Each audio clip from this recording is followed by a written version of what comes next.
More fire news north of Bend, where a wildfire has been burning for more than 6 hours. Hundreds of homes have been evacuated as crews aggressively attack the fire. Level 3 evacuation notices remain in place for 3 mobile home parks and Beechcraft Lane.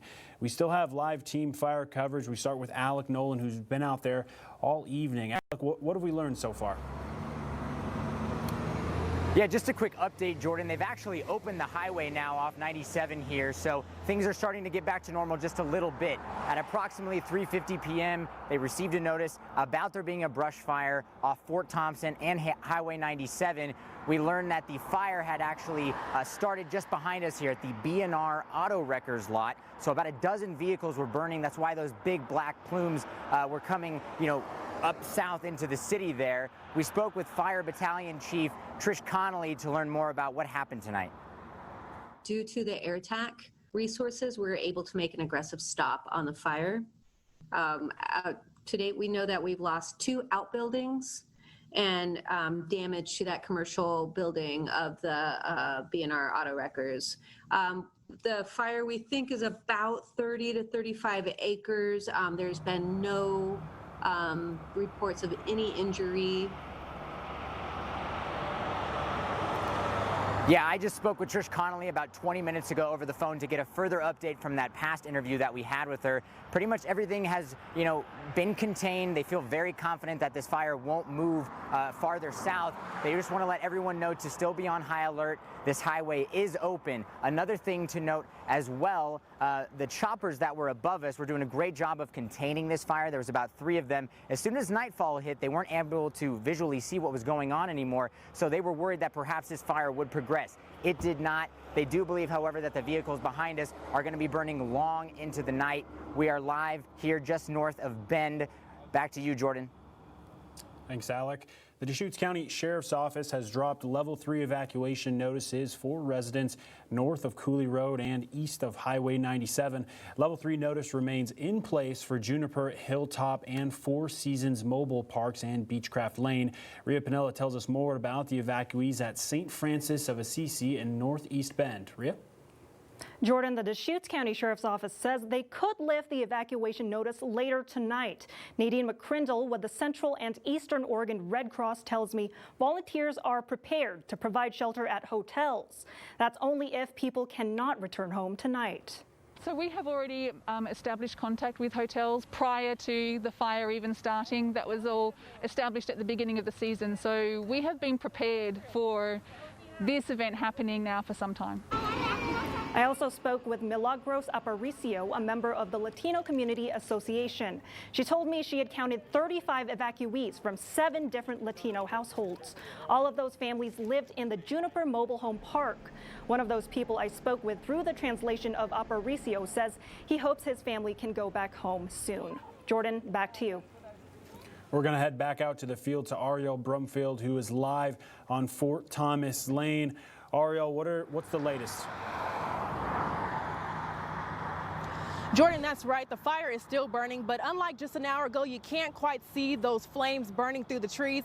I had also shared with you in the 10 o'clock hour that we were hearing some popping noises coming from the flames.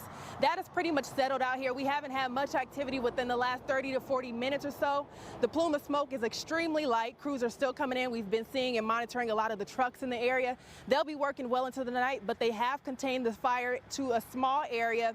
As you can see behind me, there is activity out here on Highway 97. The road is back open.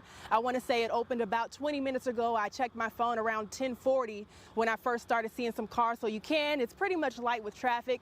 Also, I shared with you earlier that I spoke to one of the neighbors in the area who also lives maybe a mile north off of Fort Thompson Lane. He says he was actually ready to come out here and fight the fire himself. Jim Mills lives a mile back off of Fort Thompson Lane. He told me he was having a meal around 3:30 this afternoon when he noticed the fire just across the highway. He says he believes the fire was started from a car. Jim says there's a neighborhood and he was afraid and concerned that the fire was going to jump the highway. He says he's protected his home by creating defensible spaces around it.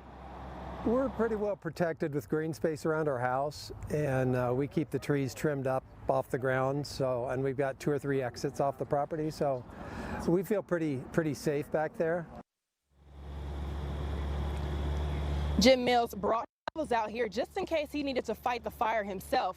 Here is some recent video of the fire now, or just maybe 30 or 40 minutes ago. There would be smoke all throughout, and authorities are recommending that you keep your windows closed so you can protect yourself from that smoke. I'll also be back out here towards the end of this cast, giving you another update, answering some questions about level 3 evacuations, where we are, giving you updates and whether we know if there are any injuries or not related to this fire. So I'll keep you guys posted, but for right now, Jordan, I'm sending it back to you. Thanks, Ariel. And as we've mentioned, the Juniper Ridge Fire has put many homes in the north area of Bend in danger. We continue now with Jack Hirsch, who spoke with some of the residents who were evacuated. Jack? Jordan, when I first got on the scene a little before 5 o'clock, there was a ton of chaos out there. People didn't know what was going on. Highway 97 was still open. We weren't even sure what was really burning at that point. None of that really compared to what people in Bend's northeast neighborhoods had to deal with.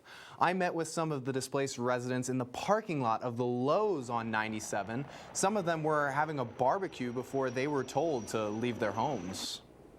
My son drove up from Madras and he said, hey, there's a lot of smoke coming. We went outside and seen all this smoke. I said, holy crap. So then we got in our cars to go see what was going on, and we came back home and the smoke was getting blacker and blacker and bigger, and people were panicking all over the neighborhood. They were yelling and hollering, you know, so they knew it was going to get out of control. We're in an area that is fire prone. The weather we've had, you gotta kind of be somewhat prepared at all times, because it's tinder dry out there. And things can go up like a firecracker. It was scary. First of all, get my parents out, which they live one house away from mine. And so ran over there and got all their medicines and said, get in the truck and get out. And so they got my mom and my dad's car, most important things. You're looking now at some of the photos Sandra shared with us as the fire started heading toward her neighborhood. She did tell me a few moments before we went on the air at 10 that she was able to return to her home tonight. Jordan, back to you. Well, if you're new to Central Oregon, we do have 3 different emergency notification levels. We've been talking about them all night, so here's a little explanation. Level 1 means there's a fire in your area and you should be ready to evacuate. Level 2 means you must be ready to flee at a moment's notice. You should have important items packed, including any medications and pet food you may need. And level 3 means you have to evacuate immediately. You can sign up to receive emergency alerts on your cell phone. We've provided a link to do that with this story on our website, ktvz.com, or the News Channel 21 app.